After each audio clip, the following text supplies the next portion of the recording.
എൻ്റെ പഞ്ചായത്തിൽ ഇനി നമ്മളോടൊപ്പം ചേരുന്നത് എറണാകുളം ജില്ലയിലെ എളങ്കുന്നപ്പുഴ പഞ്ചായത്ത് പ്രസിഡന്റ് ശ്രീ രസികല പ്രിയരാജാണ്. നമസ്കാരം ശ്രീമതി രസികല. ഒരു തീരദേശ മേഖലയിൽ ഉൾപ്പെടുന്ന ഒരു പഞ്ചായത്താണ് എളങ്കുന്നപ്പുഴ പഞ്ചായത്ത്. ഈ ഒരു 5 വർഷത്തെ ഭരണകാലയളവിൽ പഞ്ചായത്തിന് വേണ്ടി നടത്തിയിട്ടുള്ള വികസന പ്രവർത്തനങ്ങളെ എങ്ങനെയാണ് ക്രോഡീകരിക്കാനാവുക? ഞങ്ങളെ സംബന്ധിച്ചിടത്തോളം വൈപ്പിൻ ദ്വീപ് എന്ന് പറയുന്നത് ഏഷ്യയിലെ തന്നെ ഏറ്റവും വലിയ ദ്വീപുകളിൽ ഒന്നാണ് ഞങ്ങളുടെ വൈപ്പിൻകര. ആ വൈപ്പിൻകരയിലെ ഒരു പ്രധാന എറണാകുളം ജില്ലയിലെ തന്നെ ഏറ്റവും വലിയ പഞ്ചായത്തുകളിൽ ഒന്നാണ് എളങ്കുന്നപ്പുഴ ഗ്രാമപഞ്ചായത്ത്. ഏകദേശം 23 വാർഡുകളാണ് നമ്മുടെ പഞ്ചായത്തിനുള്ളത് തന്നെ. ഞങ്ങളുടെ പോപ്പുലേഷൻ, ജനസംഖ്യ തന്നെ ഏകദേശം 70,000-ന് മേളിൽ ജനസംഖ്യ ഞങ്ങൾക്ക് നിലവിലുണ്ട്. ഇതുവരെയായിട്ടും ഞങ്ങളുടെ പഞ്ചായത്ത് 2 പഞ്ചായത്തായിട്ട് വിഭജിക്കേണ്ട പഞ്ചായത്ത് ഇപ്പോ ഇത്രയും 10 വർഷങ്ങൾക്ക് ശേഷവും അത് യാതൊരു വിഭജനവും ഇല്ലാതെ തുടർന്നുകൊണ്ട് പോവുകയാണ്. അപ്പൊ അതൊക്കെ തന്നെ അത് തന്നെ വലിയൊരു വെല്ലുവിളി തന്നെയാണ്. ഒരുപാട് പ്രതിസന്ധികളിലൂടെയാണ് പഞ്ചായത്ത് ഭരണസമിതി മുന്നോട്ട് പോയിട്ടുള്ളത്. പ്രത്യേകിച്ച് കോവിഡ് കാലം ഇത്രയും പേർക്ക് വാക്സിനേഷൻ നൽകുക എന്നുള്ളതൊക്കെ വലിയൊരു വെല്ലുവിളിയായിരുന്നു. അതെല്ലാം ഭംഗിയായിട്ട് പൂർത്തീകരിക്കാനായിട്ട് പഞ്ചായത്തിന് സാധിച്ചു. അതുപോലെ തന്നെ ഞങ്ങളുടെ ആരോഗ്യ മേഖലയാണെങ്കിലും നമ്മുടെ വിദ്യാഭ്യാസ മേഖലയിൽ ആണെങ്കിലും ഞങ്ങൾക്ക് വളരെ രീതിയിൽ മുന്നോട്ട് പോകാനായിട്ട് സാധിച്ചിട്ടുണ്ട്. ഞങ്ങളുടെ പഞ്ചായത്തിൽ തന്നെ ഏകദേശം 22 സ്കൂളുകളാണ് നിലവിലുള്ളത്. ആ 22 സ്കൂളുകൾക്കും അത് ഹൈസ്കൂൾ വരെയുള്ള എല്ലാ ഗവൺമെന്റും എയ്ഡഡും അടക്കമുള്ള എല്ലാ സ്കൂളുകൾക്കും ഞങ്ങള് പ്രഭാത ഭക്ഷണം, മധുരം പ്രഭാതം എന്ന രീതിയിൽ CSR ഫണ്ട് ഉപയോഗിച്ച് നമ്മള് കുട്ടികൾക്ക് പ്രഭാത ഭക്ഷണം നൽകി വരുന്നു. പിന്നെ അതുപോലെ തന്നെ നമ്മുടെ ഒരു ഹരിത പഞ്ചായത്താക്കി മാറ്റുക എന്നുള്ളത് തന്നെയായിരുന്നു ഞങ്ങളുടെ ഏറ്റവും വലിയ ബുദ്ധിമുട്ട്. കാരണം ഇത്രയും ഡെൻസിറ്റി ഉള്ള ഒരു പഞ്ചായത്തില് അത് മാത്രമല്ല ഒരുപാട് തോടുകളും ഇടത്തോടുകളും പടിഞ്ഞാറ് വശം കടലും കിഴക്കുവശം കായലുമായിട്ട് ചേർന്ന് കിടക്കുന്ന ഒരു ദ്വീപ്. ആ ദ്വീപിനെ സംബന്ധിച്ചിടത്തോളം മാലിന്യ സംസ്കരണം എന്നുള്ളത് വലിയൊരു വെല്ലുവിളിയായിരുന്നു. അപ്പൊ ആ വെല്ലുവിളി ഏറ്റെടുത്തുകൊണ്ട് തന്നെ ഞങ്ങൾ വളരെയധികം മുന്നോട്ട് പോകാനായിട്ട് സാധിച്ചിട്ടുണ്ട്. ഇന്നിപ്പോ എറണാകുളം ജില്ലയിൽ തന്നെ മികച്ച രീതിയിൽ നമ്മുടെ ഹരിതകർമ്മസേനാംഗങ്ങളും എല്ലാ രീതിയിലും പ്രവർത്തിച്ചുകൊണ്ട് തന്നെ ഒരു ഹരിത പഞ്ചായത്തിന്റെ ഭാഗമായിട്ട് നമുക്കൊരു 98% നമുക്ക് പൂർണ്ണമായിട്ടും മാലിന്യമുക്തമാക്കാനായിട്ട് നമ്മൾ സാധിച്ചിട്ടുണ്ട്. അതുപോലെ തന്നെ ഞങ്ങളെ സംബന്ധിച്ചിടത്തോളം ആരോഗ്യ മേഖല ഏറ്റവും ഇമ്പോർട്ടന്റ് ആയിട്ടുള്ള ഞങ്ങൾ ഒരു മേൽനോട്ടം കൊടുത്തൊരു കാര്യം കൂടിയായിരുന്നു ആരോഗ്യ മേഖലകൾക്കും വിദ്യാഭ്യാസ മേഖലകൾക്കും ഏറ്റവും കൂടുതൽ ഇമ്പോർട്ടൻസ് ഞങ്ങൾ ഫണ്ടുകളും നീക്കി വെച്ചിട്ടുള്ള ആ മേഖലയിൽ തന്നെയായിരുന്നു. പറഞ്ഞ പോലെ ഞങ്ങളുടെ PHC സാധാരണ ഒരു ഇടിഞ്ഞു പൊളിഞ്ഞ് വീഴാറായ ഒരു PHC കെട്ടിടമായിരുന്നു 5 വർഷം മുമ്പ്. അത് ഞങ്ങൾ CSR ഫണ്ട് ഉപയോഗിച്ച് ഏകദേശം 1 കോടി രൂപയ്ക്ക് മേളിൽ ഉപയോഗിച്ചുകൊണ്ട് തന്നെ വളരെ മനോഹരമായിട്ട് നമ്മൾ കെട്ടിടം നിർമ്മിച്ചു. അതുപോലെ തന്നെ അവിടെ FHC ആയിട്ട് നമുക്ക് ഉയർത്താനായിട്ട് സാധിച്ചു. അങ്ങനെയുള്ള ഒരു കാര്യങ്ങളും അതോടൊപ്പം തന്നെ നമുക്കറിയാം വർദ്ധിച്ച സ്ത്രീകൾക്കും കുട്ടികൾക്കും എതിരെ ഒരുപാട്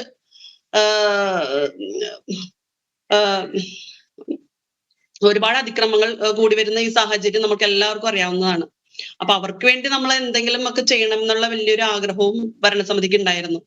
അതുകൊണ്ട് തന്നെ വർഷങ്ങളായിട്ട് നമുക്ക് എല്ലാ പഞ്ചായത്തുകളിലും ജാഗ്രതാ സമിതി ഉണ്ടെങ്കിലും ഒരു സ്പെസിഫിക് ആയിട്ട് അതിനൊരു സ്ഥലമോ ഒരു കെട്ടിടമോ നിലവിൽ മിക്ക സ്ഥലങ്ങളിലും ഇല്ല. അതുകൊണ്ട് ജനങ്ങൾക്ക് ഇപ്പോ സ്ത്രീകൾക്കാണെങ്കിൽ ഇത് എവിടെ പരാതിപ്പെടണം എന്നുള്ളൊരു ആശങ്ക ഇന്നും ഉണ്ട്. ഇന്നും പല സ്ത്രീകൾ, ഒരു 98% സ്ത്രീകൾ എന്തെങ്കിലും സ്ത്രീകൾക്കും കുട്ടികൾക്കും എതിരെ അതിക്രമം ഉണ്ടായാൽ അവര് നമ്മുടെ പോലീസ് സ്റ്റേഷനുകൾ തന്നെയാണ് സമീപിക്കുന്നത്. പക്ഷെ ഇത്തരം സംവിധാനങ്ങൾ താഴെത്തട്ടിൽ തന്നെ ഇത്തരം പഞ്ചായത്തുകളിൽ തന്നെ നമ്മൾക്ക് ഈ പറഞ്ഞ CAയുടെയും നമ്മുടെ ഡോക്ടറുടെയും വക്കീലിന്റെ ഒക്കെ സഹായം നമ്മളുടെ പഞ്ചായത്ത് തലത്തിൽ തന്നെ നമ്മൾക്ക് സജ്ജമാക്കിക്കൊണ്ട് ജാഗ്രതാ സമിതിക്ക് വേണ്ടിയിട്ട് നമ്മൾ അവിടെ ഒരു കെട്ടിടം നിർമ്മിച്ചു.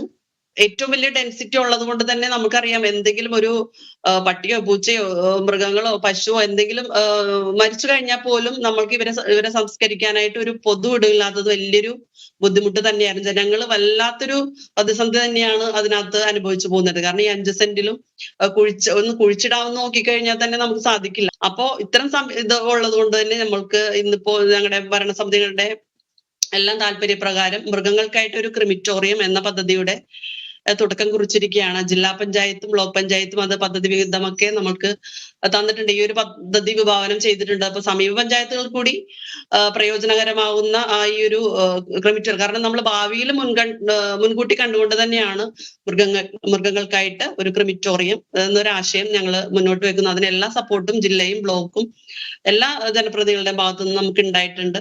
ഒരു തീരദേശ പഞ്ചായത്താണ്. ഏതാണ്ട് 4 വശവും വെള്ളത്താൽ തന്നെ ചുറ്റപ്പെട്ടിട്ടുള്ള ഒരു പഞ്ചായത്താണ്. അപ്പോൾ ഈ കള്ളക്കടൽ പ്രതിഭാസം, അതുപോലെ തന്നെ കടൽക്ഷോഭം അല്ലെങ്കിൽ കടലാക്രമണം പോലുള്ള ബുദ്ധിമുട്ടുകളെ എങ്ങനെയാണ് പഞ്ചായത്ത് ഫലപ്രദമായി നേരിടുന്നത്? ഞങ്ങളെ സംബന്ധിച്ചിടത്തോളം ഞങ്ങളുടെ കടൽത്തീരം അത്യാവശ്യം നമ്മളെ വൈപ്പിൻകര വെച്ച് നോക്കുകയാണെങ്കിൽ ഞങ്ങളുടെ കടൽത്തീരം വളരെ സേഫ് ആണെന്ന് നമുക്ക് പറയാനായിട്ട് സാധിക്കും ഒരു പരിധി വരെ. കാരണം നമ്മളെ സംബന്ധിച്ചിടത്തോളം അവിടെ ഒട്ടനവധി കണ്ടൽക്കാടുകളുടെ വെച്ച് പിടിപ്പിച്ചുകൊണ്ടും കാറ്റാടി മരങ്ങൾ നട്ടുകൊണ്ടും ഒരു ജൈവ തീരഭിത്തി തന്നെ നമ്മൾ അവിടെ നിർമ്മിച്ചിട്ടുണ്ട്. അതുകൊണ്ട് തന്നെ നമ്മളെ സംബന്ധിച്ചിടത്തോളം സുനാമി വന്നപ്പോഴും കടൽക്ഷോഭം വന്നപ്പോഴും പ്രളയം വന്നപ്പോൾ പോലും നമ്മളെ വലിയ രീതിയിൽ ബാധിക്കാതെ ഞങ്ങള് ഇത്തരം സംവിധാനങ്ങളിലൂടെ ഞങ്ങൾക്ക് സാധിച്ചിട്ടുണ്ട് എന്നുള്ളത് വലിയൊരു കാര്യം തന്നെയാണ്.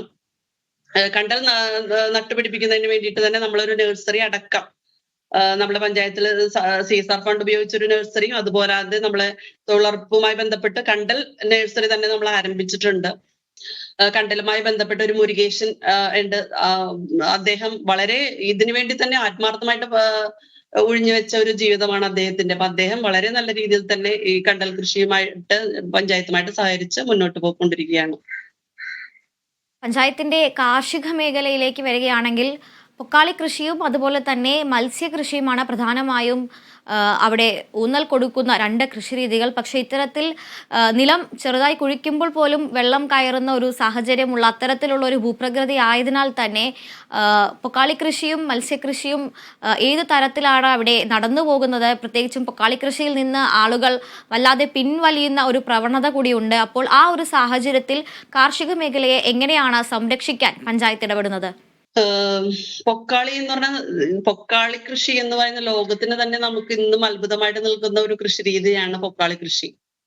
അപ്പൊ അതിന്റെ ഒരു പ്രത്യേകത ഞാൻ എടുത്തു പറയേണ്ട കാര്യമില്ല. പക്ഷെ ഏറ്റവും സങ്കടകരമായ കാര്യം നമ്മളെ സംബന്ധിച്ചിടത്തോളം പൊക്കാളി കൃഷിയുടെ ശോഷണം തന്നെയാണ്. കാരണം അതിനു വേണ്ടി വരുന്ന വർദ്ധിച്ച വിഭവശേഷിയും അതുപോലെ തന്നെ പണസമാഹരണവും എല്ലാം ഇതിനൊരു പ്രതിസന്ധിയിലോട്ട് നയിക്കുന്നുണ്ട്. കാരണം നമുക്കെല്ലാം അറിയാം, ഈ മുട്ടോളം വെള്ളത്തിൽ തന്നെ നിന്നുകൊണ്ട് വേണം ഇതിന് ഞാറ് നടുവാനും ഇതിന്റെ കൃഷിരീതികളെല്ലാം മറ്റിപ്പോഴും നമ്മുടെ കാർഷിക രീതി ഒരുപാട് അഡ്വാൻസ് ആയി എന്ന് പറയുമ്പോൾ തന്നെ പൊക്കാളി കൃഷിയെ സംബന്ധിച്ചിടത്തോളം ഇന്നും ആ പരമ്പരാഗത രീതി തന്നെയാണ് ഉൾക്കൊണ്ട് മുന്നോട്ട് പോകുന്നത്. പിന്നെ അതുപോലെ തന്നെ ചെളിയിൽ ഇറങ്ങി ഈ വിത്തിടുക, നമ്മള് കൊയ്യുക എന്നൊക്കെ പറയുന്നത് വലിയൊരു പ്രതിസന്ധിയാണ്. അത്യാവശ്യത്തിന് അഡ്വാൻസ്ഡ് ആയിട്ടുള്ള യാതൊരുവിധ കൃഷി രീതികളും നമുക്ക് ഇവിടെ ഈ പൊക്കാളി കൃഷിയിൽ പ്രായോഗികമാക്കാൻ പറ്റുന്നില്ല എന്നുള്ളത് വലിയൊരു വെല്ലുവിളി തന്നെയാണ്. പല കാര്യങ്ങളും ഇതെല്ലാം പഞ്ചായത്ത് സപ്പോർട്ട് കൊടുത്തിട്ടും നമുക്ക് പൊക്കാളി കൃഷിയെ വേണ്ട രീതിയിൽ നമ്മൾക്കത് വിനിയോഗിക്കാനായിട്ട് സാധിച്ചില്ല എന്നുള്ളത് വലിയൊരു പ്രതിസന്ധി തന്നെയായിട്ട് ഇന്നും നിലനിൽക്കുകയാണ്. CSR ഫണ്ടുകൾ കൃത്യമായി വിനിയോഗിച്ചുകൊണ്ടും അതുപോലെ തന്നെ ആ CSR ഫണ്ടും NGO പോലുള്ള സംഘടനകളുടെ സഹായത്താലും നിരവധി പദ്ധതികൾ നിലവിൽ തന്നെ അവിടെ നടത്തി വരുന്നുണ്ട്. മധുരം പ്രഭാതം പോലുള്ള അതുപോലെ തന്നെ പാർക്കുകൾ പോലുള്ള പദ്ധതികൾ നടത്തി വരുന്നുണ്ട്. അത്തരത്തിൽ ഇനി ഭാവിയിലേക്കായി പഞ്ചായത്തിൻ്റെ ഭാവനയിലുള്ള അല്ലെങ്കിൽ ആവിഷ്കരിക്കാൻ ഉദ്ദേശിക്കുന്ന പദ്ധതികൾ അല്ലെങ്കിൽ ലക്ഷ്യങ്ങൾ എന്തെല്ലാമാണ്? ലക്ഷ്യം എന്ന് പറയുന്നത് ഞങ്ങളെ സംബന്ധിച്ചിടത്തോളം ഞങ്ങൾക്ക് 3 മനോഹരമായ ബീച്ചുകളാണ് ഉള്ളത്. കേരളത്തിലെ തന്നെ ഏറ്റവും മനോഹരമായ ബീച്ചുകളിൽ ഒന്നാണ് പുതുവൈപ്പ്, വളപ്പ്, എളങ്ങുന്നപ്പുഴ ബീച്ചുകൾ. ഞങ്ങൾ നേരിടുന്ന ഒരു പ്രതിസന്ധി എന്ന് പറയുന്നത് കൊച്ചുംപോർട്ടിന്റെ അണ്ടറിലാണ് ഈ ബീച്ചുകൾ നിലനിൽക്കുന്നത്. അവിടെ സെസ് മേഖല കൂടിയാണ്. അപ്പൊ അതുകൊണ്ട് തന്നെ പഞ്ചായത്തിന് പലപ്പോഴും അവിടെ ഇടപെടാനായിട്ട് സാധിക്കാറില്ല. പക്ഷെ അവിടെ മാലിന്യം വളരെ വൻ രീതിയിൽ അടിഞ്ഞുകൂടുന്നതും അവിടെ ഒരു പബ്ലിക് ടോയ്ലറ്റ് ഇല്ലാത്തതെല്ലാം ടൂറിസ്റ്റുകൾ അടക്കമുള്ള വിദേശികൾ അടക്കമുള്ള ടൂറിസ്റ്റുകൾ അവിടെ വരുമ്പോൾ വലിയൊരു പ്രതിസന്ധികൾ സൃഷ്ടിക്കുന്നുണ്ട്. പക്ഷെ ആ ഒരു പ്രതിസന്ധി ഞങ്ങള് ജില്ലാ ഭരണകൂടത്തിന്റെ ശ്രദ്ധയിൽപ്പെടുത്തുകയും കഴിഞ്ഞ ദിവസം തന്നെ കളക്ടർ ഞങ്ങളുടെ ഉമേഷ് സാറിന്റെ സാന്നിധ്യത്തിൽ അവിടെ ഒരു അടിയന്തര മീറ്റിംഗ് വിളിച്ചുകൂട്ടി കൊച്ചുംപോട്ട് അടക്കം ഉള്ള സംവിധാനങ്ങളെ വിളിച്ചു ചേർത്ത് അവിടെ മാലിന്യം പൂർണ്ണമായും പഞ്ചായത്തിന് നീക്കം ചെയ്യാനുള്ള അനുവാദവും അതോടൊപ്പം തന്നെ അവിടെയുള്ള പാർക്കിംഗ് അടക്കമുള്ള മറ്റ് അടിസ്ഥാന സൗകര്യങ്ങൾ മെച്ചപ്പെടുത്തുമ്പോഴുണ്ടാവുന്ന ഫണ്ടുകളടക്കം പഞ്ചായത്തിന് ലഭ്യമാക്കിക്കൊണ്ടുള്ള ഒരു തീരുമാനവുമാണ് ഞങ്ങൾ ഈ കഴിഞ്ഞ ദിവസം എടുത്തത്. അതുപോലെ തന്നെ ഒരു ആറമ്പിച്ചിറ എന്ന് പറയുന്ന ഒരു വലിയൊരു തോട് ഞങ്ങളുടെ പഞ്ചായത്തിന്റെ ഏറ്റവും വലിയൊരു പ്രതിസന്ധിയാണെന്ന് പറയുമ്പോൾ തന്നെ അത് ഏകദേശം ഒരു 2 കിലോമീറ്ററോളം 3 കിലോമീറ്ററോളം ഉള്ള ആ ഒരു തോടിന്റെ എൻഡ് എന്ന് പറയുന്നത് അഴിമുഖത്തോട് ചേർന്നാണ്, കടലിനോട് ചേർന്ന് കിടക്കുന്ന ഒരു സ്ഥിതിവിശേഷമാണ്. അപ്പൊ അവിടെ നമ്മൾ എത്ര ആ തോട് ഡീപ്പനിങ് ചെയ്താലും അതിന്റെ മുഖകവാടം അപ്പൊ തന്നെ മണ്ണ് മൂടി അടയുന്ന ഒരു പ്രതിഭാസം അവിടെ നിലനിൽക്കുന്നുണ്ട്. വർഷങ്ങളായിട്ടുള്ള പഞ്ചായത്തിന്റെ ഒരു ആവശ്യം കൂടിയാണ് ഇത്തരത്തിലുള്ള സർക്കാർ സംവിധാനങ്ങൾ വെച്ച് ഒരു ശാസ്ത്രീയ പഠനം നടത്തിക്കൊണ്ട് ആ ഒരു തോടിനെ നവീകരിക്കുക എന്നുള്ളത്. അപ്പൊ അതിൽ ഈ പ്രാവശ്യം ബജറ്റിൽ അതിൽ ഫണ്ട് വകയിരുത്തിയിട്ടുണ്ടെന്ന് കേൾക്കുന്നു. അതിൽ വളരെ സന്തോഷമുണ്ട്. അതുപോലെ തന്നെ നമുക്കറിയാം ആഗോളതാപനത്തിന്റെ ഭാഗമായിട്ട് നമുക്കറിയാം കടൽ നിരപ്പ് ഉയരുകയും വേലിയേറ്റം പഴയതിനേക്കാൾ ഉപരിയായി വേലിയേറ്റം വളരെ ശക്തമാണ്. അപ്പൊ പണ്ടൊക്കെ 1-2 ദിവസം കഴിഞ്ഞാൽ നമുക്ക് വേലിയേറ്റം ഇറങ്ങി ജനങ്ങൾക്ക് വലിയ കുഴപ്പമില്ലാത്തൊരു സ്ഥിതിവിശേഷമുണ്ട്. പക്ഷെ ഈ പ്രാവശ്യത്തെ വേലിയേറ്റം എന്ന് പറയുന്നത് വളരെ ഗുരുതരമായിട്ടുള്ള ഒരു ആരോഗ്യ പ്രശ്നങ്ങൾ വരുന്ന രീതിയിൽ തന്നെ ഏറ്റവും കയറിയിട്ട് അത് ഇറങ്ങാൻ പോവാതെ വീടുകളിലൊക്കെ മാലിന്യമായിട്ടുള്ള ജലങ്ങളും എല്ലാം കെട്ടി നിന്നുകൊണ്ടുള്ള വലിയൊരു പ്രതിസന്ധിയാണ് ഈ പ്രാവശ്യം പഞ്ചായത്ത് നേരിട്ടത്. അതുകൊണ്ട് തന്നെ പഞ്ചായത്തിന്റെ എല്ലാ ഗ്രാമസഭകളിലും ഈ വേലിയേറ്റത്തെ അല്ലെങ്കിൽ ഈ പ്രകൃതി ദുരന്തങ്ങളുടെ കൂട്ടത്തിൽ ഞങ്ങളുടെ ഈ ഒരു വേലിയേറ്റത്തെ കൂടി ഉൾപ്പെടുത്തണം എന്നുള്ള ഒരു ആവശ്യമാണ് ഗ്രാമസഭകളിൽ ഓരോന്നും ഉണ്ടായിരുന്നത്. ഒട്ടനവധി വീടുകൾക്ക് എന്തായാലും ഈ ഭാവിയിലേക്കുള്ള ലക്ഷ്യങ്ങളും പദ്ധതികളും എല്ലാം നടപ്പാക്കാൻ സാധിക്കട്ടെ. നിലവിൽ പഞ്ചായത്ത് നേരിടുന്ന വെല്ലുവിളികളെ മാതൃകാപരമായ രീതിയിൽ നൂതനമായ പദ്ധതികൾ ആവിഷ്കരിച്ചുകൊണ്ട് മറികടക്കാൻ കഴിയട്ടെ എന്ന് ആശംസിക്കുന്നു. നന്ദി രസികല.